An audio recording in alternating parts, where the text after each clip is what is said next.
আজ দায়িত্ব গ্রহণ করেছে নবনিযুক্ত নির্বাচন কমিশন। এর মধ্য দিয়ে দেশের পরিবর্তিত প্রেক্ষাপটে যাত্রা শুরু হবে নতুন নির্বাচন কমিশনের।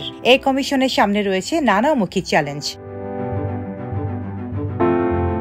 বিশেষ করে ভোটার তালিকা হালনাগাদ করা, মানুষের ভোট দেওয়ার সংস্কৃতি পুনরুদ্ধার, রাজনৈতিক দলগুলোর মধ্যে ভোটের প্রতি আস্থা সৃষ্টি, দলীয় প্রভাবমুক্ত প্রশাসনের সহযোগিতা প্রাপ্তি, উদ্বেগ আতঙ্ক মুক্ত উৎসব মুখর পরিবেশ সৃষ্টি, নিবন্ধিত সব রাজনৈতিক দলের অংশগ্রহণে একটি অবাধ ও নিরপেক্ষ নির্বাচন অনুষ্ঠান এবং বিশ্ব সম্প্রদায়ের গ্রহণযোগ্যতা অর্জনই হবে নতুন নির্বাচন কমিশনের অন্যতম চ্যালেঞ্জ। অতীতে বিএনপি সহ তাদের শরিক দলগুলো ভোট বর্জন করায় অংশগ্রহণমূলক নির্বাচন নিয়ে প্রশ্ন উঠেছিল। এবার নতুন প্রেক্ষাপটে জাতীয় নির্বাচনের পথে এগিয়ে যাচ্ছে অন্তর্বর্তীকালীন সরকার।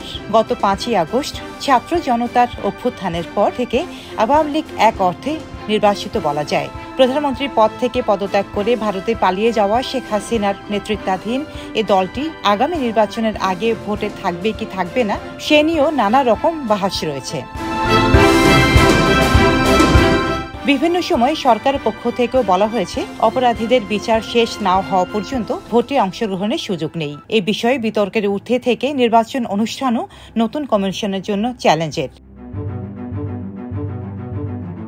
অন্যদিকে বর্তমান অন্তর্বর্তীকালীন সরকার দায়িত্ব গ্রহণ করে সিটি কর্পোরেশন, পৌরসভা, জেলা পরিষদ ও উপজেলা পরিষদ ভেঙে দিয়েছে। ফলে পুরো স্থানীয় সরকার ব্যবস্থা ভেঙে পড়েছে। তাই জাতীয় নির্বাচনের আগে স্থানীয় সরকার নির্বাচন হবে কিনা সে নিয়েও বিভিন্ন মহল থেকে আলোচনা উঠেছে। তবে যে নির্বাচনই করতে যাক, বর্তমান নির্বাচন কমিশনকে ভোটার তালিকা হালনাগাদ করতে হবে। ডেস্ক রিপোর্ট, সাম্প্রতিক দেশকাল।